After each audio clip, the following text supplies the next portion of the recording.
Nous allons voir dans cette vidéo comment placer un nombre décimal dans un tableau et ainsi identifier le rang de chacun de ces chiffres.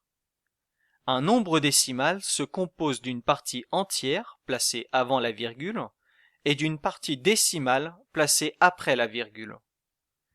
Par exemple, la partie entière du nombre 26 315,97 est 26 315 et sa partie décimale est 0,97. Si on place ce nombre dans un tableau, on va pouvoir déterminer le rang de chacun de ces chiffres.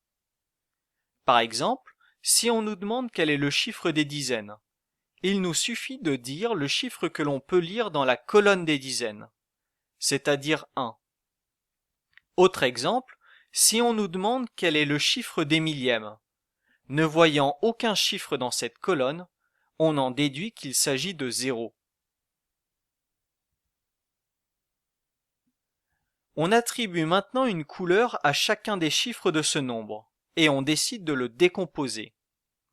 26 315,97 est égal à 2 fois 10 000, plus 6 fois 1000, plus 3 fois 100, plus 1 fois 10, plus 5, plus 9 fois 0,1, on rappelle que 0,1 c'est 1 dixième, plus 7 fois 0,01, c'est-à-dire 7 centièmes.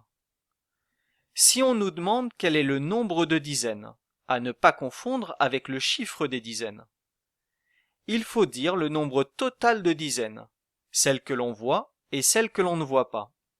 C'est-à-dire qu'il va falloir tenir compte du chiffre inscrit dans la colonne des dizaines, ainsi que de tous ceux qui sont inscrits à gauche de la colonne des dizaines.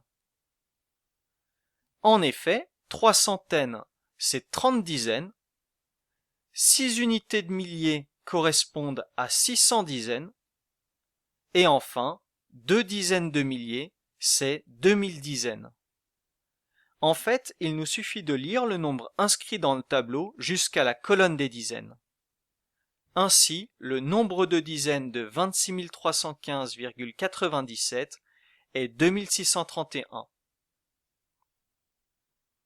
De la même façon, si on nous demande quel est le nombre de dixièmes, on va devoir lire le nombre inscrit dans le tableau jusqu'à la colonne des dixièmes.